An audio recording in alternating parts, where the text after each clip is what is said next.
Welcome to the Freight Project Podcast, brought to you by Cerasis, a North American third-party logistics company providing shippers transportation management, technology, and solutions.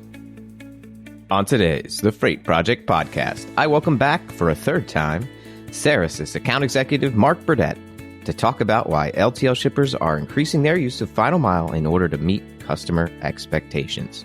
Mark will talk about the reasons his LTL shippers who currently use the Cerasis Raider TMS for LTL moves are now expanding into final mile thanks to our two-click add-on of final mile capability within the TMS, giving LTL shippers the ability to ship the first leg via LTL and choose a final mile carrier in the same process with all paperwork and notifications automatically created.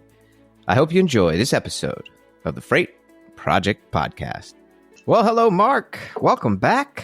I think it's a third time on the Freight Project Podcast. Could be a charm. Who knows? It's always a charm. Never need to be a third time to be one. So anyway, for reference, Mark is a Cerasis Account Executive. He's here on the front lines at Cerasis, hearing from shippers day in and day out, and he's helping them apply effective solutions primarily for those over-the-road shippers, with most having large freight spins comprised of LTL. That's what we're good at here at Cerasis. Now, we're not just an LTL shop, though. Our TMS is now supporting all modes. We want to make sure we pay attention to that multimodal shipper out there, the retailers who are now consolidating parcel and going more LTL. And then with the full truckload market kind of up and down here and there, we're seeing some deconsolidation for some speedy deliveries. And one of the biggest areas that we've been able to focus on in that changing freight profile for the shipper is the final mile. And last time we had you on, we spoke about a recent customer and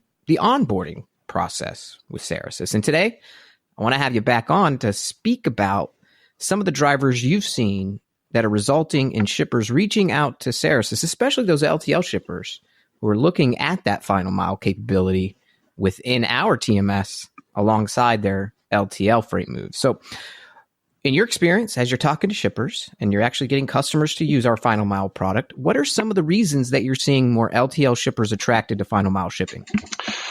Well, Adam, I think that's a great question. I want to thank you again for having me on this podcast today. And I think to answer your question, I believe that there's really many different factors that are driving this increasing desire for a final mile type solution.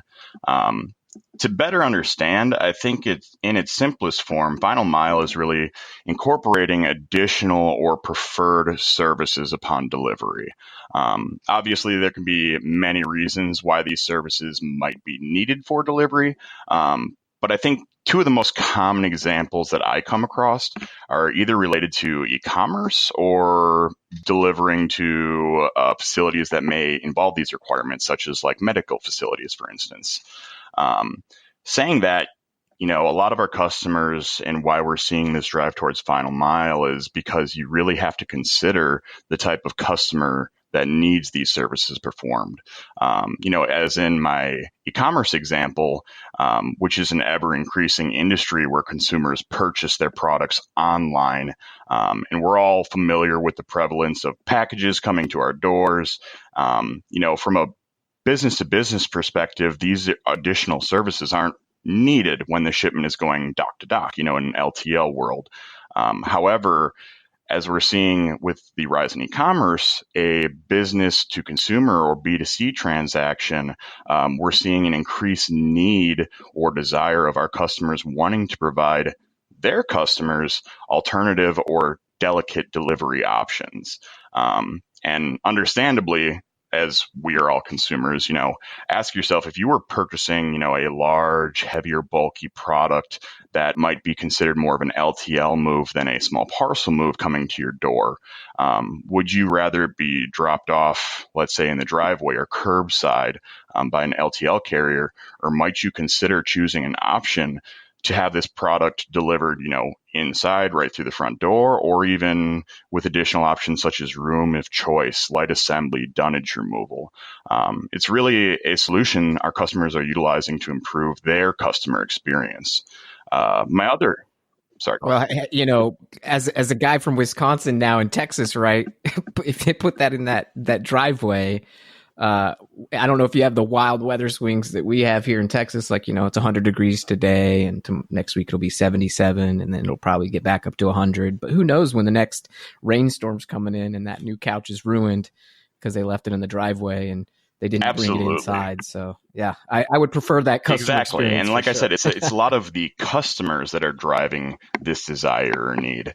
In my other example, that relates to the medical industry, a lot of medical offices have specific characteristic or needs upon delivery. Think of your local clinics in shopping areas, an eye clinic or ear clinic, some of these ones that we're seeing that are located in shopping centers, residential, how many of them are you seeing located in an industrial park, which is your typical LTL shipment, The locations and structure of many of these facilities are not as easily accessible by our common LTL carriers.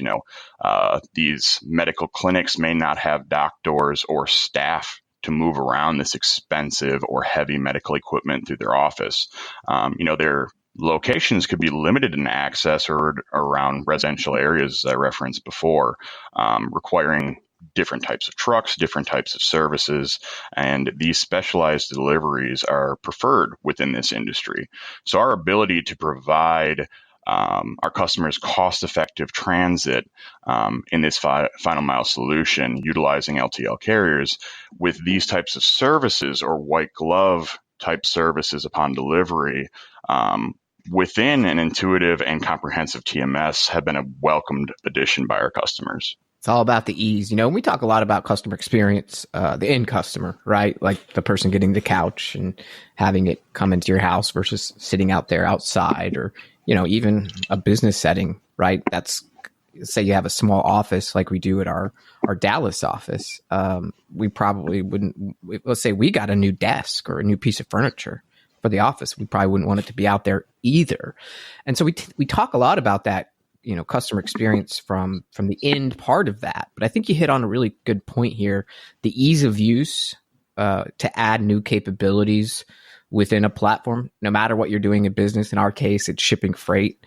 For you to just simply be able to pivot easily to what the market's asking of you, that final mile portion, and then add on those services with a couple of clicks, I think is just the difference in our TMS. That's all we added, but it takes care of the two-leg paperwork. All of your invoicing is captured. All of your data is captured. So, let me ask you that. Are you hearing any feedback from the ease of use portion, right? Their experience with our product. How are they liking that? Has it been easy for them to make that transition?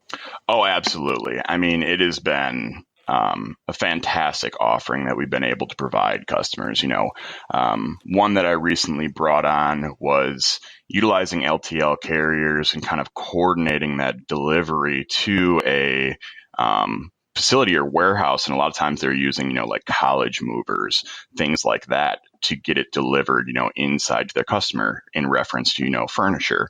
And having to coordinate that on your own, they were looking for nationwide capabilities, whereas in today, having to coordinate all these separate moves with these different locations, and then the, college movers, are they insured for the products that they're delivering? It's kind of a complicated mess that we're seeing. I don't want to say that we're seeing, but that was the way, and there's obviously some options out there. But as you had mentioned, the ease of use, being able to just a couple clicks, the same thing as they're doing today, and have all of that coordinated for them in, like I said, or even in an e-commerce platform, is vital to their business and their growth. So it's been highly sought after, and even companies that don't have that specific need every time, if they're a furniture company, or like I said, if they're a medical distributor, a lot of our LTL customers are interested too, to be able to provide multiple options, because obviously that B2B, dock to dock LTL shipment is not going away, but they need extended capabilities to reach customers that they couldn't reach before. Yeah, that flexibility is key. And, we've seen that LTL space just in the last 5 years really change for the better, and it's interesting when you look at LTL, A lot of chatter has been going around, and I shared an article with our sales group the other day by the great William B. Cassidy of the Journal of Commerce. I'll make sure I leave a link to that article here on the podcast publishing page. But he spoke about, the difference in 2019 and the outlook for 2020 when it comes to truckload versus LTL. Now, naturally, full truckload gets a bulk of the chatter in the media in our industry. Well, because frankly, it involves more volume in terms of revenue. But LTL is not a shrinking violet when it comes to the size of the market either. It now stands at $40 billion per year in the U.S. alone. So one of the key things that Cassidy remarked was that although the full truckload market has seen some softness this year compared to the gangbuster year of 2018, LTL hasn't really experienced that same softness and instead has seen many major LTL carriers expand their terminals. Can you impart upon our readers some of the reasons why you think, and what you're hearing from customers, LTL is seeing steady growth versus maybe full truckload? And what are the market forces that are causing this, and how does that play into final mile thinking by those LTL shippers? I think the biggest factors causing kind of the shift from a little less full truckload and the growth of LTL is really brought by technology and a desire for lean operations. With technology we have today, businesses have the tools and insight to see what products are being purchased and moved practically in real time. Additionally, many storefronts don't have or need the space to inventory such large bulk orders. Think about having to inventory, warehouse, and hold that much stock. Or inventory, I should say. But given that many businesses have the capability to maintain and quickly restock their inventory, there's less desire capacity to have to obtain such a large amount of goods at one time. Saying that, I don't know that I can speculate on the impact final mile will make in terms of truckload. But what I can say is that is definitely providing businesses options they didn't have before, as I said. And for instance, final mile can offer the ability to drop ship directly from a manufacturer or fulfillment warehouse to the end customer, reducing transit costs and potentially eliminating the need to purchase a full truckload of goods. Think, for instance, once again, a furniture company. Let's use an example. If they have a supplier of goods, instead of having to order such a bulk amount to their particular storefront, if they have the capability to just route shipments directly from the OEM manufacturer to their customer, there's a lot less supply chain costs kind of involved in that, less moves. Additionally, it can also provide businesses a larger footprint than their current customer base. Many businesses today that might even have their own fleet of trucks and deliver to their local area reach out to us as they want to provide their products to customers outside their current reach, at least from a profitability standpoint. As I said, a lot of your furniture stores, you think of, they have their own deliveries, or even think about what's the word I'm looking for? Kind of like, Home Depot, Lowe's, things like that have their own delivery footprints. But when you look at your smaller, small business customers, they might have their own trucks delivery model too. But when they get orders, people that want their products that are outside of what their local reach is, what are they to do? So realistically, the bottom line is that businesses aren't as limited as they once were. And the ability to restock on demand, get their products to their customer, opens the door to where anything is possible. Whether it be having a less need for such volume moves and refilling or resupplying kind of as you go, pallets at a time, or to be able to offer capabilities, like I said, to reach customers that you couldn't before, or even potentially drop ship that material. The bottom line is, like I said, with all the capabilities we have, we're just here to help them do it the best the way that we can. That's right. And help them achieve their goals. And I think that's the key, right? I think for a long time, and it's just changed over the last 18 months from what I've seen in the market, is that people chased Amazon. It was like, okay, let's just flex to whatever and pivot to whatever Amazon might be doing and set that up or try to mimic it. And the reality is that you just need to know what you need to achieve as a company, and then you need to know what your customers want, and then have the capabilities, tools, partners and resources to be able to pivot to match what that customer wants. That not all customers need same day shipping. And I think if you actually asked your customers who even maybe were used to that traditional LTL model, who maybe now purchasing more regular orders online or even, some final mile, they may say to you, look, I'm used to the 5-6 day wait. 3 days is okay. You don't need to be breaking your back to try and get to me in the same day. And, I think just the options of being able to open your market and respond to possible new orders and see what's possible using tools and having confidence in that can mean all the difference in the world. And I think that's why, shippers are going from different modes back and forth. They're, like I said, they're consolidating parcel to LTL thanks to that increase in e-commerce, and shippers are sending, maybe LTL to a distribution center, but maybe the distribution centers then, sending that to via, they may start that with LTL, and then the distribution center may also LTL to the retail store, and the retail store, the brick and mortar location, might serve as its own buy online and pick up in store. So just being able to flex through those, it gives those shippers looking for more flexibility and speed, just options, especially in the world of electronics, furniture, and appliances, who may go, like I said, that LTL first leg, hand off to final mile. But let me ask you this, that sounds really difficult. Like, that's a lot of moving parts, more than ever before. We've always said that LTL is a puzzle on its own. How in the world are these LTL shippers supposed to effectively manage all of these moving parts without going crazy? Well, that's the $1 million question, isn't it?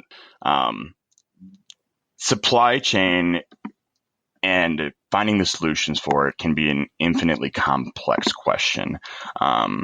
However, I would say really the short answer is being data analytics. As I mentioned before, one of our recent customers, was kind of coordinating all these different moves, and, having that data, having that information to be able to do that is one thing, but then having the personnel and the manpower to execute it is an entirely another thing. So a lot of these organizations that are using or not using data analytics, technology, kind of these combined capabilities, are having to do things in a very manual way. And as their business grows, then their personnel managing it really has to keep growing and growing and growing unless you're able to collect that data in a meaningful way. And data can be a really powerful tool. But more important is the ability to capture and decipher that data in a meaningful way. Technology providing visibility and presenting that data in a meaningful way for businesses enables them to make cost-effective decisions, and that's really the core purpose of a TMS kind of overall. And our ability to combine all of those different modes and provide consistent and meaningful data across the board is invaluable from a management perspective. This is also why we see, integration being so vital to businesses and mapping that data for a specific purpose.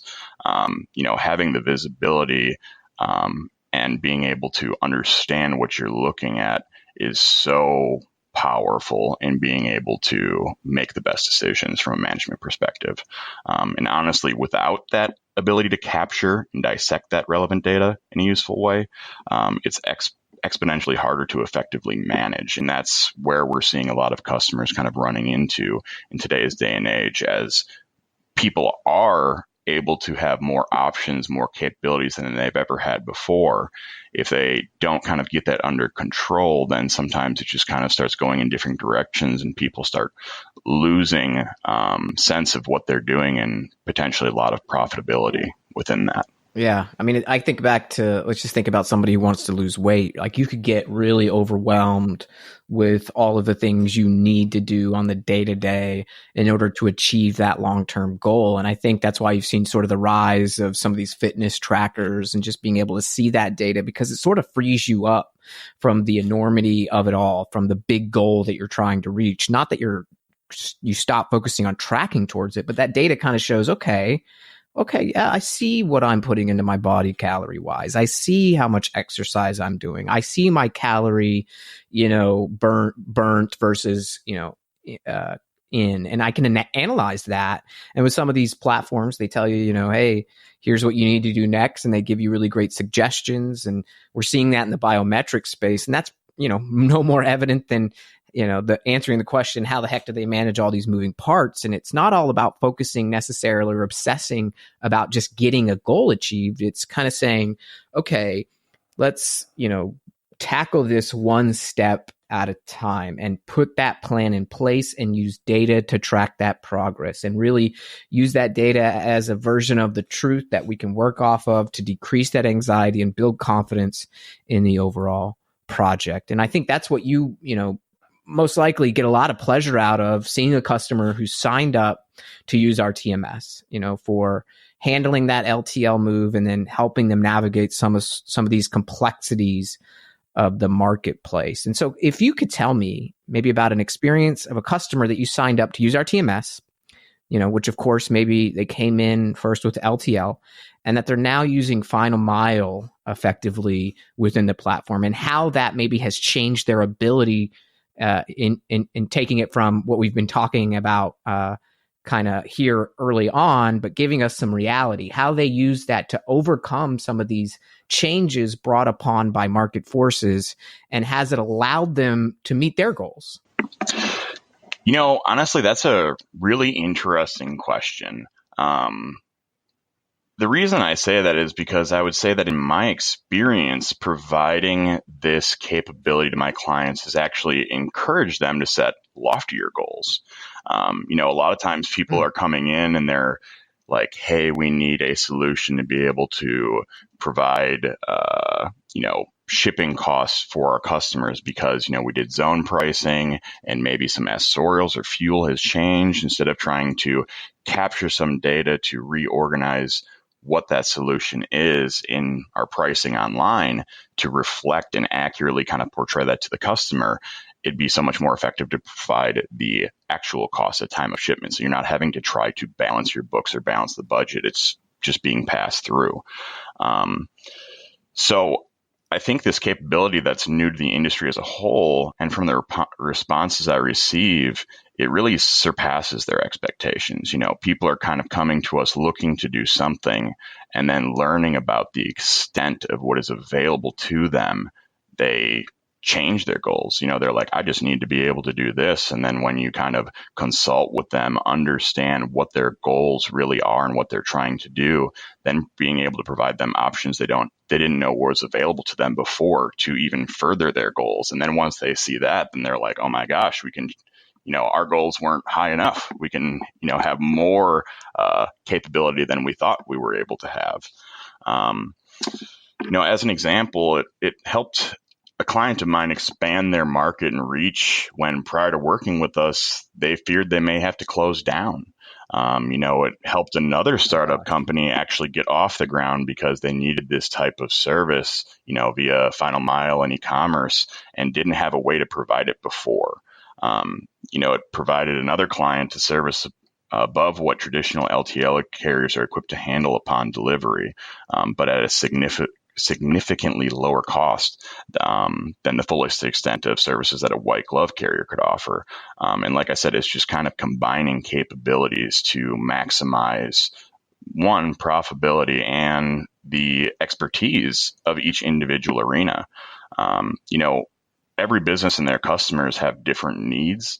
And our goal, and what I take pride in being able to deliver to them, was to give them all the options and everything in between. Because like I said, sometimes they want to do one thing or another, and we want to provide both of those to them, but there's also in-between measures. And if they can do better on the front end and understanding exactly what's needed, then they can run that lean operation as effectively as possible without either doing too much in some instances or too little in others, if that makes sense. Oh, yeah, it definitely makes sense. It's kind of like having a player coach on the field who's, done this a few times, who can bring, from one industry to another, some maybe best practices. And, it's a lot less like sales, right? You don't feel like a sales guy. You're not trying to trick people. You're trying to help people. You're really a consultant at the end of the day who imparts upon them some experience through some great tools, and that you've been there before, and that you're there to help them achieve their goals. That's a great place to be, and I think that puts you in a position beyond just providing tools, right? And we have great tools, but what else should LTL shippers be thinking about beyond those tools that you maybe have overcome in solving a customer's problem who's going final mile that you can impart upon our listeners as well? I think this final mile solution that we have is something very unique that businesses truly need. As I mentioned before, with the growth of e-commerce or in certain industries that are kind of looking for the best solution today, that they didn't necessarily have the perfect solution. They were trying, one or the other and trying to best tailor something towards them, kind of trying to fit a square peg in a round hole, for instance. And what I've found for many traditional LTL shippers is that they see a whole new market for themselves with this capability. Like I said, with the growth of e-commerce and it only continuing to grow, many shippers are evaluating entering this arena. And, obviously it's a whole different kind of ball game from what they've experienced before in going B2B. And a lot of them have tried and found it daunting and difficult because certain capabilities weren't either in the market yet, or like I said, they were too much of one or too little of the other. And I think it's important to understand that each mode of transportation differs from each other. And there should be different expectations that go along with that as well. Trying to get a carrier that is extremely reputable, amazing at LTL. They're experts in that, that's what they do. But then expecting those drivers or that company to be able to perform, premium type services, bringing that inside room of choice or taking out the trash, that's not something that is normally expected of them. So it's kind of hard to expect them to be able to perform these types of things. And I would say that understanding your business, your freight, and more so as it relates to our final mile solution, your customer is really paramount to the success should you have dreams of meeting these loftier goals. That's what it's all about, helping people realize their dreams. And that sounds a little Pollyanna, a little, altruistic in a way, but that's really what it is at the end of the day. And I think, that's why we exist. We're here to help you solve your problems. And in fact, I think we say it quite a bit that there is no problem-free shipping, but we're going to try and get it as problem-free as possible. And at the end of the day, we're here to develop a program for you that is geared towards what you want to achieve. And if it's going to be something that doesn't help you achieve your goals, we're not going to do it. We're not here to push it towards you just because we want to sell something. We really want it to be a win-win partnership. And I think, you try to bring that every day. That's evident every time you come on this podcast. And I just want to thank you so much for imparting upon the Freight Project podcast listeners some of that reality, right? Because it's easy to talk about it from an academic thought leadership level. And that's important. We got to think big and we got to think about the vision. But, Mark, you're in there day in, day out, hearing these things from shippers and helping them out. So thanks for coming back on for the third time. I know we'll have you on in the future to continue to talk about how you're helping shippers solve their problems. So thanks again. Absolutely. And I look forward to it again. And thank you so much for having me. Absolutely. And for all of our Freight Project podcast listeners, thanks for tuning in each week. We'll see you on the next one.